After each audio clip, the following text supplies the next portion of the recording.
Have you ever noticed that you never see any Qatar Airways cabin or flight crew walking through the terminal in Doha? Well, here's a clue why. At airports around the world, it's a really common sight to see pilots and cabin crew going to their flights or coming off a flight. However, not here in Doha. Now, I'm here because I've been given exclusive access by Qatar Airways to have a look at their operations to see what makes them tick. And I've discovered that they've got a secret terminal just for their crew. Join me and I'll show you what it's all about. Away from the main terminal, over near Qatar's cargo and catering operation, stands this building, Qatar's Integrated Operations Centre. Upstairs is a whole secret world that I'll feature on another video. But on the ground floor, this building is a fully fledged airport terminal for the exclusive use of cabin and flight deck crew. And with almost 4,000 pilots, 14,000 cabin crew and over 400 daily flights, this terminal gets a good workout. Showing me around was Luis Pedro, Manager, Business Improvement and Disruption. He's one of the elite team who works in Qatar's top secret operations centre upstairs. So once a cabin crew have dropped off their bags, they come into this room to check in. They've got to check in for a flight just like everybody else. The flight deck crew, the captain and the first officer, they're automatically checked in by the system. Then on this screen behind me over here, the cabin crew will find out which of the briefing rooms they've got to go to, what time the briefing starts, and their pre-flight briefing starts. We're going to go and have a look at that now. There are 40 dedicated briefing rooms for cabin crew. The pre-flight briefing starts exactly 1 hour and 55 minutes prior to the flight's departure and covers important flight details such as any passengers with special needs or requests. This is also where they do the final grooming check to make sure everyone is ready for flight. In addition to the standard briefing rooms, there are designated rooms where crew can receive additional top-up training or instructions on specific aspects of their role. From their briefing, the crew head out through security and immigration to their designated bus to take them straight to their aircraft. In case there are delays, the crew even have their own lounge to relax in. And just like a normal airport lounge, it even includes a screen showing flight departure times. In this case, it shows which bus number and the stand it's leaving from.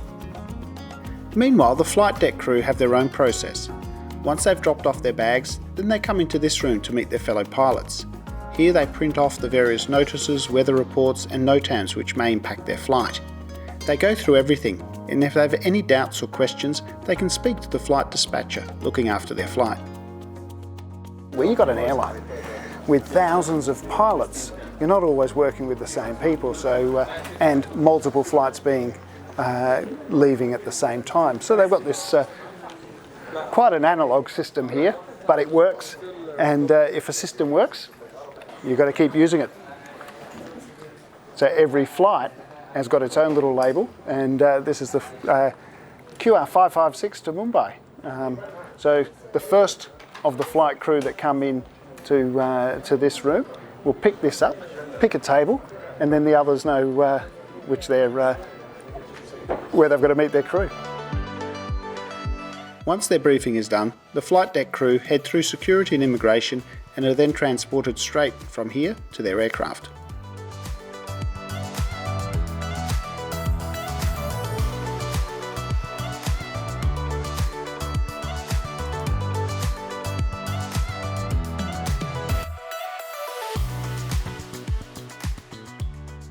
So this operations centre is also the arrival terminal for the crew. So when a flight comes in, there's a coach there, a bus waiting to transport the crew into to this terminal.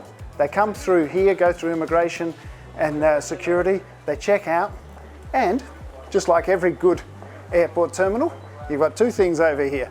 One, a duty-free store, and secondly, they come here and grab their bags. How they're going to identify their bags, I've got no idea, because they're obviously crew standard issued bags and every single one of them looks the same.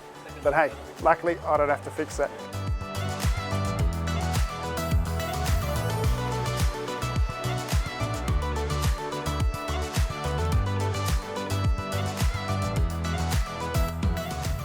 The final step of the process, they've collected their bags, done any debriefing, and it's to this counter here where the transport is arranged. All the buses out the front to staff accommodation or into town. It's a good system. And now you know why you never see Qatar Airways cabin crew or pilots walking through the airport in Doha. Thanks for watching. If you like this one, please give it a thumbs up and leave a comment. Also, if you haven't done so, please hit that subscribe button and notification bell, and you'll be the first to know when my next video comes out. And there are some really good ones on the way too, including some more behind the scenes videos from Qatar.